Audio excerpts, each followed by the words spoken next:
नमस्ते दोस्तों, मैं हूं आपकी एस्ट्रो फ्रेंड मुदिता राज। तो हम लोगों ने इससे पहले जो वीडियो करी थी उसमें हम लोगों ने देखा था कि किस तरीके से जो 11th लॉर्ड है वो सीरियस लाइफ थ्रेटनिंग डिजीज़ देने में केपेबल है। क्योंकि अगर हम भावार्थ भवम के हिसाब से देखें तो 11th हाउस जो है वो 6th हाउस से 6th है, माने छठे घर से छठा घर जो है वो 11वां घर बनता है।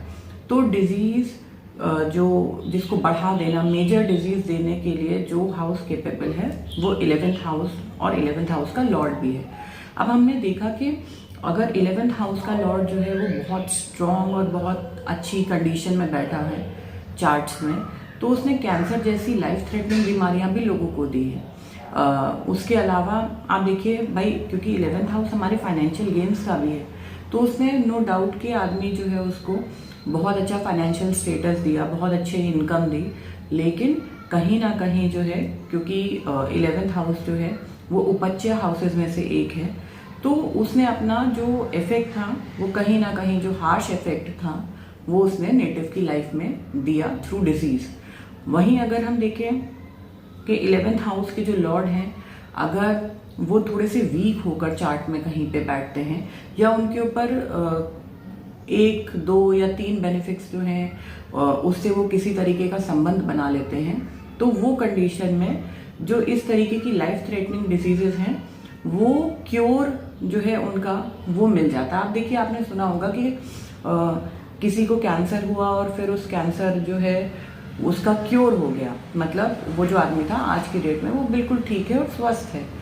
तो वो उन लोगों के साथ होता है जिनका 11th हाउस या 11th लॉर्ड जो बेनिफिक इन्फ्लुएंस में हो, या 11th लॉर्ड थोड़ा चार्ट में कहीं पे वीक होके बैठा हो, वो इतना ज़्यादा इफेक्ट 11th हाउस को नहीं दे रहा हो, या 11th हाउस में जाके कोई बेनिफिक प्लैनेट बैठ गया हो।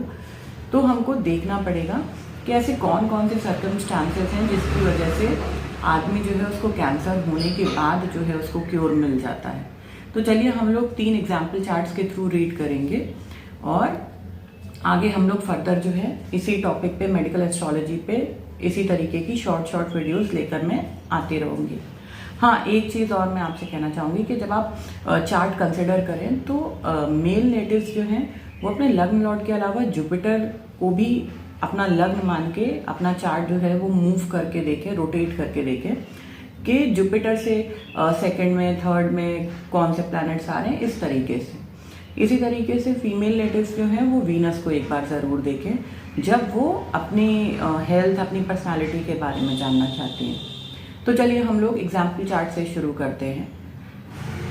तो देखिए, पहला जो चार्ट है वो मैंने लिया है मनीषा कोइराला का। मनीषा कोइराला जो है वो आप सब जानते होंगे कि 90s के दशक में ये जो है बहुत अच्छी हीरोइन रही, बहुत टॉप रैंकिंग पे ये रही 90s और अर्ली 20s में। तो आप देखिए कि इनका चार्ट जो है उसमें 11th लॉर्ड जो है वो बने मंगल जो है वो 7th हाउस में जाकर नीच के होकर बैठ गए, कंबस्ट होके। इस वजह से आप देखिए 7th हाउस किसका होता है, इंटरनल रिप्रोडक्टिव ऑर्गन्स का। तो इनको कैंसर भी कहाँ का हुआ, ओवेरियन कैंसर इनको हुआ। अब यहाँ पे आप एक चीज देखिए कि 8th लॉर्ड के साथ कंजंक्ट हो गए यहाँ 11th लॉर्ड, लेकिन 8th लॉर्ड जो है सूर्य वो 7th हाउस में अपना जो है नीच के स्थान में जाके उनका बल जो है वो कम हो जाता है। तो आप देखिए कि मंगल जो है वो नीच के हैं और कंबस्ट स्थिति में है। उसके अलावा क्या है कि सन जो है वो भी बहुत स्ट्रांग स्थिति में नहीं है, लेकिन दोनों जो हैं वो एक साथ बैठकर उन्होंने इनको ओवेरियन कैंसर दिया। अब आप अगर वीनस को इनकी पत्री में उठा के देखेंगे, क्योंकि जब हम फीमेल्स की बात करते हैं तो हमको वीनस को ज़रूर एक बार कंसिडर करना चाहिए। अब आप देखिए कि वीनस जो है वो इनकी राशि में जुपिटर की तरफ बढ़ रहे हैं। तो ये एक अच्छा जो है आप कह सकते हैं कि जो है एक चीज़ इनके चार्ट में जो पॉजिटिव है वो ये है, हालांकि वीनस नीच का है लेकिन वीनस अपने मूल त्रिकोण राशि की ओर बढ़ रही है और जुपिटर की तरफ बढ़ रही है, जिसकी वजह से आप देखिए कि इनका जो है जुपिटर जो है वो हैप्पीनेस और इन चीज़ों के कारक हैं, तो इनकी लाइफ में हैप्पीनेस आएगी बट आफ्टर सम स्ट्रगल, क्योंकि जुपिटर जो है वो भी 10th हाउस में बहुत स्ट्रॉन्ग कंसिडर नहीं किए जाते। अब आप यहाँ पे एक चीज़ देखिए कि जुपिटर जो है वो इनके 12th हाउस के लॉर्ड बने। जो सैजिटेरियस राशि है वो 12th हाउस में आ रही है, जो कि जुपिटर की मूल त्रिकोण राशि है, उसके स्वामी होकर ये 10th हाउस में आके बैठे हैं करियर के। तो 12th हाउस क्या है, वो है त्याग का। तो इनको हॉस्पिटल की वजह से, क्योंकि हॉस्पिटलाइजेशन भी 12th हाउस है और 10th हाउस है हमारा कर्म, हमारा प्रोफेशन, तो इनको हॉस्पिटलाइजेशन की वजह से, डिजीज की वजह से अपना जो प्रोफेशन है उसको त्यागना पड़ा और काफ़ी हैवी एक्सपेंडिचर जो है इनके इस मेडिकल जो एक्सपेंडिचर हैं उस पर इनके हुए। अब आप देखिए कि इनका जो 11th लॉर्ड है मार्स, वो 5th लॉर्ड के साथ है और 5th हाउस में आप देखिए कि मरकरी केतु हैं।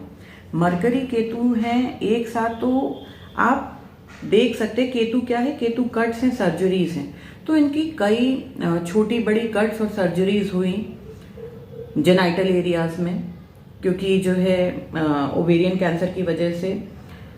तो आप देख सकते हैं कि किस तरीके से जो चार्ट है वो अपनी दशा अंतरदशा में 11th लॉर्ड जो है वो बीमारियां देता है, लेकिन अगर 11th लॉर्ड बहुत स्ट्रॉन्ग उसमें ना हो कंडीशन में तो उसका हमको क्योर भी मिल जाता है। तो चलिए हम लोग सेकंड चार्ट जो है वो डिस्कस कर लेते हैं मार्क रफेलो का। मार्क रफेलो, आपने अगर कैप्टन अमेरिका और इस टाइप की मूवीज़ अगर आपने देखी होंगी तो उसमें जो हल्क का कैरेक्टर जिसने प्ले किया है उसका नाम है मार्क रफेलो। मार्क रफेलो जो हैं इनको ब्रेन ट्यूमर जो है वो डायग्नोस हुआ था और ब्रेन ट्यूमर की सर्जरी के बाद आज ये जो है सरवाइव कर गए, जबकि ब्रेन ट्यूमर की सर्जरी जो है it is very complicated in itself. तो अब हम लोग देखते हैं कि ऐसा क्या रहा जो इनको ब्रेन ट्यूमर हुआ और कौन सी अच्छी बातें रही जिसकी वजह से वो क्योर भी इनका हो गया। तो सबसे पहले आप देखिए कि 11th लॉर्ड जो है वो 12th हाउस में है। 11th लॉर्ड वीनस जो हैं, सॉरी 11th लॉर्ड मरकरी जो हैं वो 12th हाउस में जाके बैठे हैं और 12th लॉर्ड वीनस जो हैं वो 11th हाउस में बैठे हैं। तो आप देखिए कि राशि एक्सचेंज हो रही है, जो मरकरी है वो वीनस के हाउस में और वीनस जो है वो मरकरी के हाउस में। इस वजह से एक ये भी अच्छी चीज़ है कि जब राशि परिवर्तन करते हैं जो प्लैनेट्स हैं तो वो एक दूसरे के हाउस को डैमेज नहीं करते हैं बहुत ज़्यादा। अब यहाँ पे आप देखिए कि जुपिटर जो जीव है वो शुभ कर्तरी योग में है, माने जुपिटर के दोनों साइड माने 2 और 12 पोजीशन पे आप देखिए वीनस और मून है। तो जुपिटर जो है वो जो जीव है वो अच्छी शुभ कर्तरी की स्थिति में है। आप देखिए आप फर्स्ट हाउस जो है जो लग्न है वो बना स्कॉर्पियो राशि जहाँ पे सन बैठे हैं, लेकिन आप देखिए कि फर्स्ट हाउस जो है उसमें खुद एक मेलेफिक बैठा है और 2 और 12 वो भी मेलेफिक ने ऑक्यूपाई कर रखे हैं, माने लग्न जो है असेंडेंट जो है वो पाप कर्तरी योग में है। अब लग्न लॉर्ड अगर हम देखें जो मंगल हैं वो किसके ट्राइन में बैठे हैं, वो राहु के ट्राइन में बैठे हैं, लेकिन जुपिटर भी जुपिटर के ट्राइन में भी आ रहे हैं, जिस वजह से उनको वो डिवाइन ग्रेस जो ऊपर वाले की मदद थी वो मिली। अदरवाइज हम देख सकते हैं कि जब मार्स जो है वो राहु के ट्राइन में है, इस वजह से क्या हुआ कि उस चीज़ को जो ट्यूमर था उसको बढ़ाने में, बड़ा करने में, एक्सपैंड करने में राहु ने अपना पूरा रोल प्ले किया, लेकिन जुपिटर के ग्रेस की वजह से वो चीज़ इनको जो है नहीं हुई।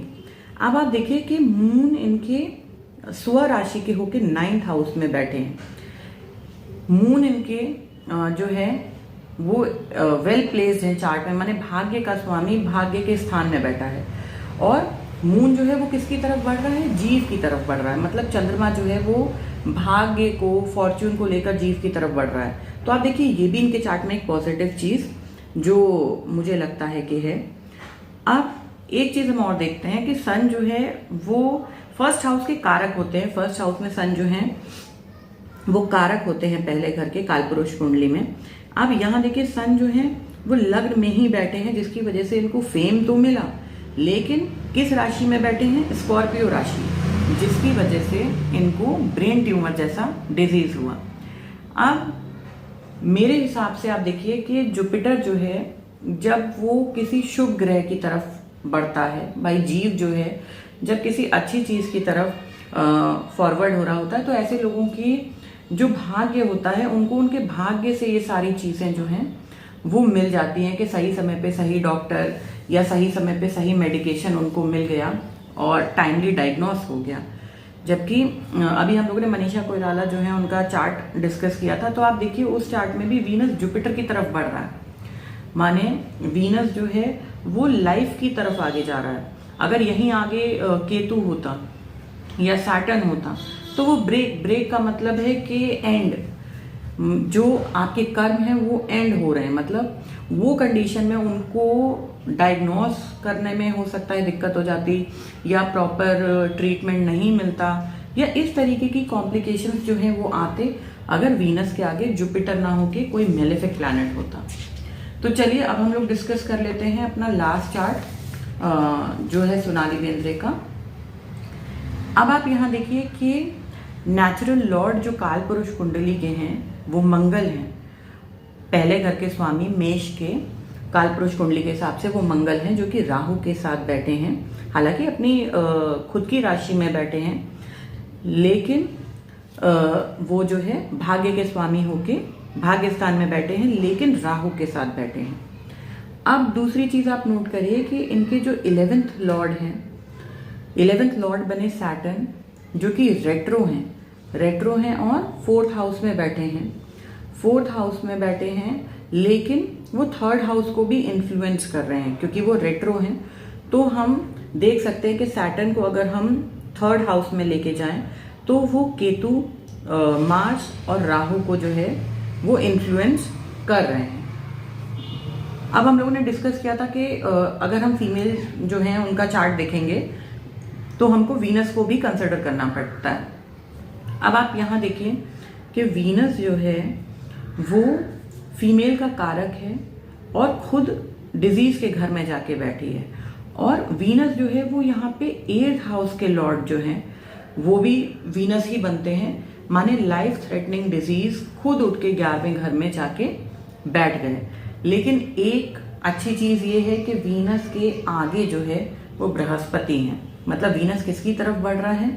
वीनस पॉजिटिविटी की तरफ बढ़ रहा है, वीनस लाइफ की तरफ बढ़ रहा है, वीनस जो है वो आप समझ लीजिए फॉर्च्यून, भाग्य की तरफ बढ़ रहा है। तो ये इनके चार्ट में एक अच्छी चीज है कि वीनस जुपिटर की तरफ बढ़ रहा है। और अगर हम जनरली इनके चार्ट को भी देखें तो जुपिटर जो है वो 1st हाउस की तरफ बढ़ रहे हैं। 1st हाउस में पाइसिस राशि जो कि जुपिटर की खुद की राशि है, और जुपिटर जो है वो लग्न की तरफ बढ़ रहे हैं। अब आप देखिए 11th लॉर्ड जो हैं वो 4थे घर में बैठे हैं, और वो अगर हम उनको, क्योंकि हम 2 तरीके से उनको कंसिडर करेंगे, जो भी प्लैनेट रेट्रो होता है उसको हम उस घर में और उससे पिछले घर में दोनों में कंसिडर करते हैं, क्योंकि उसके इफेक्ट दोनों में आते हैं। तो अब देखिए 11th लॉर्ड 4th में है तो वो जुपिटर के ट्राइन में है, जिसकी वजह से क्या हुआ कि एक्सपैंड हो गया। मतलब इनका जो कैंसर था, इनको मेटास्टैटिक कैंसर था। मेटास्टैटिक कैंसर क्या होता है? जो शुरू तो एक जगह से हुआ, लेकिन धीरे धीरे वो डिफरेंट बॉडी पार्ट्स में स्प्रेड हो गया। तो जुपिटर जो है वो एक्सपेंशन का कारक है, और सैटर्न जो है वो 11th लॉर्ड है। जुपिटर ने यहाँ पे क्या करा? एक्सपैंड किया। इसी तरीके से आप देखिए कि जब हम रेट्रो मोशन को कंसिडर कर रहे हैं तो भी सैटर्न जो है वो राहु के साथ अपना कनेक्शन बना रहा है, जिसकी वजह से ये क्या हुआ, अगेन हम एक्सपेंशन देख पा रहे हैं। तो इनके चार्ट में कुल मिला के जो कैंसर था वो स्प्रेड होने के 2 कारण थे। जुपिटर और राहु जो हैं वो सैटर्न को या 11th लॉर्ड को इन्फ्लुएंस कर रहे हैं, पहली चीज। लेकिन जो सबसे अच्छी चीज इस चार्ट में हुई कि वीनस जो है वो जुपिटर की तरफ मूव कर रहे हैं, और जुपिटर जो है वो भी लग्न की तरफ आगे मूव कर रहे हैं। तो आप देखिए कि इनके चार्ट में जब भी आप देखिए कि वीनस जो है जुपिटर की तरफ या जुपिटर वीनस की तरफ मूव करते हैं, तो जीव वो टाइम पे आप बेनिफिक्स की तरफ, मतलब अगर हम मेल चार्ट की बात करें तो जुपिटर बेनिफिक्स की तरफ बढ़े और फीमेल चार्ट में वीनस अगर बेनिफिक्स की तरफ बढ़े तो ये एक अच्छा साइन है। आई होप मेरा ये वीडियो आपको अच्छा लगा होगा। हम लोग जल्दी ही इसी तरीके की और वीडियोस के साथ मिलेंगे। तब तक के लिए इसी तरह आप लोग मेरे चैनल को लाइक कीजिए, सब्सक्राइब कीजिए और मेरी वीडियोस जो हैं उनको शेयर कीजिए। आपका जो भी सुझाव हो वो आप कमेंट बॉक्स में मुझे बता सकते हैं। तब तक के लिए धन्यवाद।